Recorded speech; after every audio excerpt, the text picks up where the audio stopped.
materi saya secara umum dapat saya simpulkan sekali lagi bahwa kita perangkat desa ini dikumpulkan dari RT, RW, BPD, termasuk KAUR Kasih, dikumpulkan dalam satu tempat ini guna ditingkatkan kapasitasnya, pemikirannya, pengetahuannya ditingkatkan.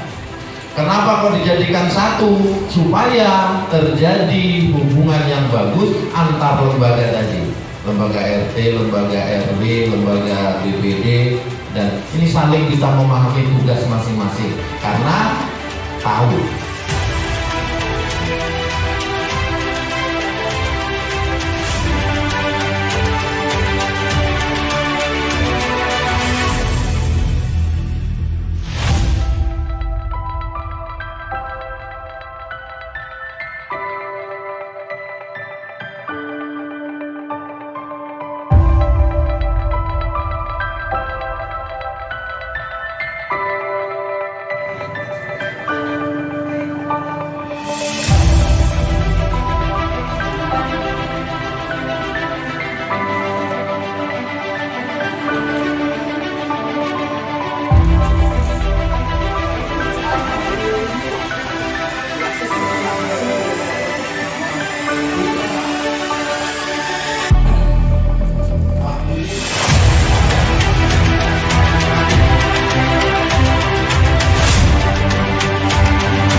Terima kasih Bapak-Bapak sekalian atau peserta pelatihan.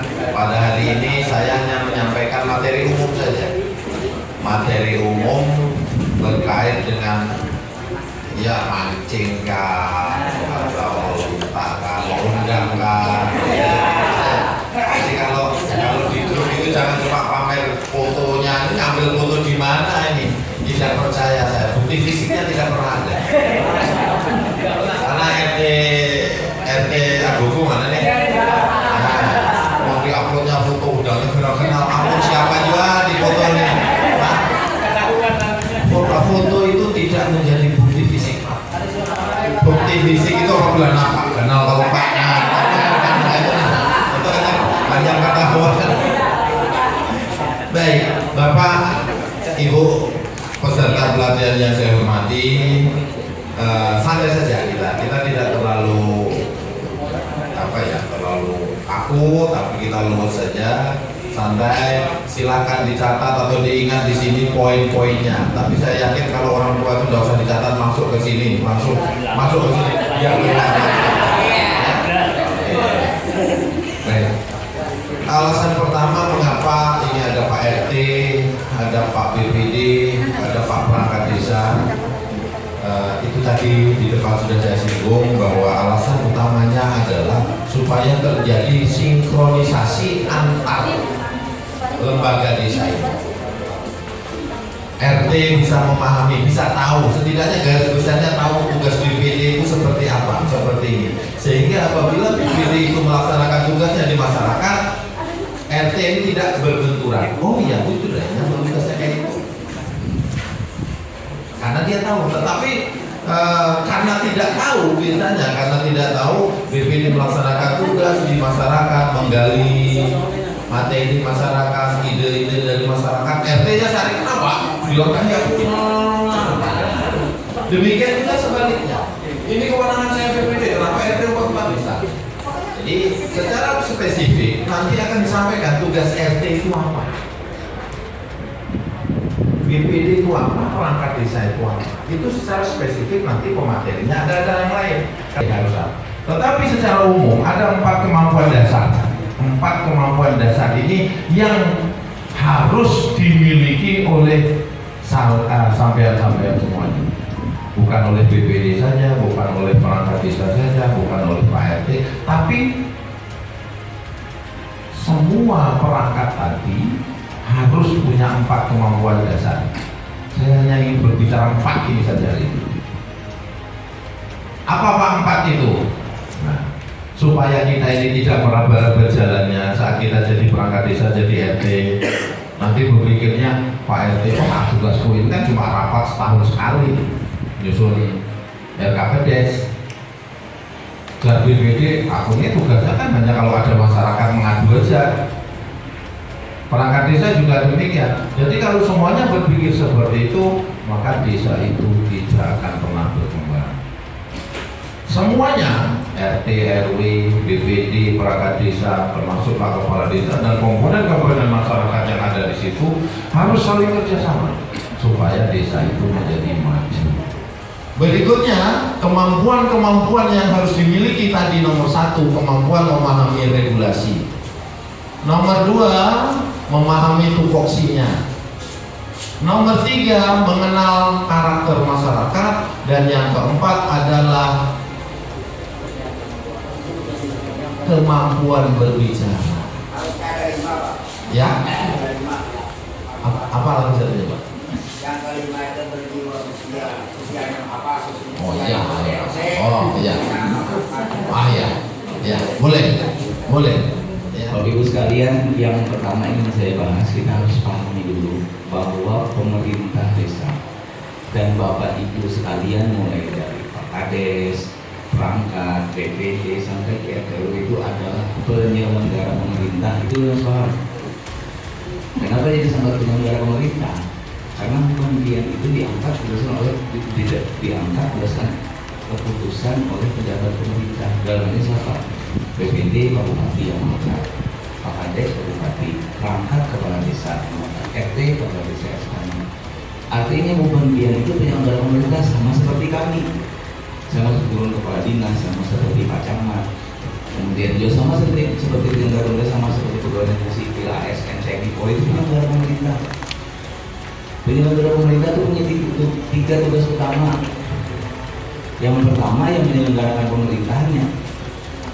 Nah, contoh misalnya nih Bapak Ibu RT, ada masyarakat pian yang memang misalnya mengalami gangguan jiwa, ODGJ, atau ada yang sakit ya Pak Camat tadi. Kalau bukan pian langsung, itu urusannya itu urusan dinas kesehatan, urusan dinas sosial. Itu kalau yang ODGJ atau ada yang miskin karena mampu, berarti saya juga urusan dinas sosial, bukan urusan RT, bukan. Penyelenggara pemerintah itu melaksanakan urusan pemerintahan sampai ke tingkat paling bawah. Di Indonesia di atas tingkat RT. Jadi kalau masalah orang dengan gangguan jiwa, orang sakit, orang miskin segala macam, bukan hanya urusan dinas sosial, tapi di RT pun ada urusannya. Karena tadi apa, di RT ada kaur atau kasih yang membidangi urusan itu. Ini ada 12 urusan sebenarnya kalau secara teknis, tapi di sini saya hanya menambahkan secara umum saja terkait penguatan di administrasi dan pelaporan. Dalam ruang lingkup pemerintah desa, kepala desa sampai dengan pembantunya yaitu perangkat desa, di BPD dan di LKD tentu ada yang namanya administrasi, buku administrasi. Di tingkat RT tentunya juga ada buku administrasi. Ini kenapa harus ada? Karena Pak RT ini adalah LKD mitranya pemerintah desa. RT RW ini adalah mitranya pemerintah desa. Mata elangnya Pak Kades lah bahasanya kayak gitu. Jadi hal terkait kecil apapun ya, itu harus tahu Bapak Ketua RT dan RW. Tahunya itu dibuatkan data informasi, yaitu buku administrasi. Buku administrasi apa saja yang ada di tingkat LKD ya, khususnya di RT RW, tentunya ya data penduduk di wilayah masing-masing. Kemudian ada buku data penduduk sementara. Sementara ini ibaratnya orang yang datang mengontrak atau misalnya ya sementara lah bahasanya, bukan ber-KTP di situ. Misalnya ada barak atau apa, nah itu, atau bekerja gitu kan, ada masa kerjanya. Kemudian ada buku data kematian warga, ada buku data kelahiran warga, ada buku data pindah datang penduduk. Buku-buku ini diregistrasi. Nah, makanya itu perlu tadi disampaikan, ada namanya operasional RT, ada ATK-nya gitu. ATK-nya yang buku register segala macam, ada pulpen. Jadi ini dibuat dan dilaporkan setiap bulannya. Kalau ini jalan ini bagus. Karena apa? Karena di setiap akhir masa tahun anggaran itu kepala desa akan membuat laporan penyelenggaraan akhir masa tahun anggaran. Kemudian kepala desa akan membuat itu laporannya ke bupati. Kemudian kepala desa juga akan membuat laporan keterangan penyelenggaraan pemerintahan akhir tahun anggaran. Tujuannya itu adalah ke BPD. Jadi ada dua, laporan penyelenggaraan pemerintahan akhir masa tahun anggaran ke bupati, dan laporan keterangan berupa keterangan. Nah, ini disampaikan 3 bulan setelah akhir tahun anggaran. Kalau jatuhnya ya Januari, Februari, Maret itu BPD ada nerima laporan keterangan penyelenggaraan. Kemudian ke masyarakatnya apa? Pak Kades membuat informasi penyelenggaraan pemerintahan, pembangunan, pembinaan, dan pemberdayaan kepada masyarakat. Ini selama setahun itu apa yang sudah direalisasikan oleh kepala desa. Itu juga disampaikan dan informasinya itu ke masyarakat 3 bulan setelah tahun. Jadi Maret itu ada yang ngasih ke BPD, ada yang menginformasikan ke masyarakat. Itu kewajiban, salah satu kewajiban kepala desa. Kebanyakan di pemerintah desa yang sudah kami kunjungi kemarin bersama kepala dinas, kepala desa tidak membuat yang lain. Oke, sebelum dimulai, Bapak Ibu, izinkan saya memperkenalkan diri. Nama seperti yang disebutkan tadi masih tetap Dedi Rizwan. Di sini saya sebagai koordinator tenaga ahli program P3MD Kementerian Desa. Artinya program ini dibentuk dalam rangka pengawalan pelaksanaan dana desa. Jadi selama dana desa itu ada, selama Undang-Undang Desa Nomor 6 ada, pendamping desa juga tetap ada. Oke. Karena memang mandat dari Undang-Undang Nomor 6 tahun 2014 itu bahwa dalam pengelolaan dana desa itu harus ada pendampingan. Nah, di materi ini mungkin saya menambahkan saja Bapak Ibu berkaitan dengan apa yang sudah disampaikan juga tadi oleh ataupun Pak Kadis berkaitan dengan tupoksi pemerintah desa. Jadi saya nambahkan yang mungkin belum sempat disampaikan oleh kedua narasumber tadi. Oke, next saja. Berikutnya, nah dasar hukumnya yang kita menjadi acuannya di sini adalah Undang-Undang Nomor 6 Tahun 2014 tentang Desa. Jadi karena sekarang desa ini adalah mandiri, jadi acuannya adalah Undang-Undang Nomor 6 Tahun 2014. Ini mengatur semua tentang desa, baik itu pemberdayaannya, pembinaannya, bahkan aparatur pemerintah desa juga diatur di sini.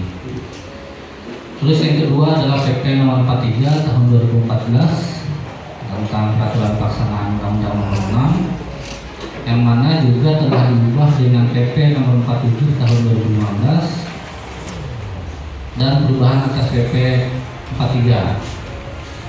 Terus yang ketiga adalah Permendagri Nomor 111 tentang pedoman teknis peraturan di desa. Next.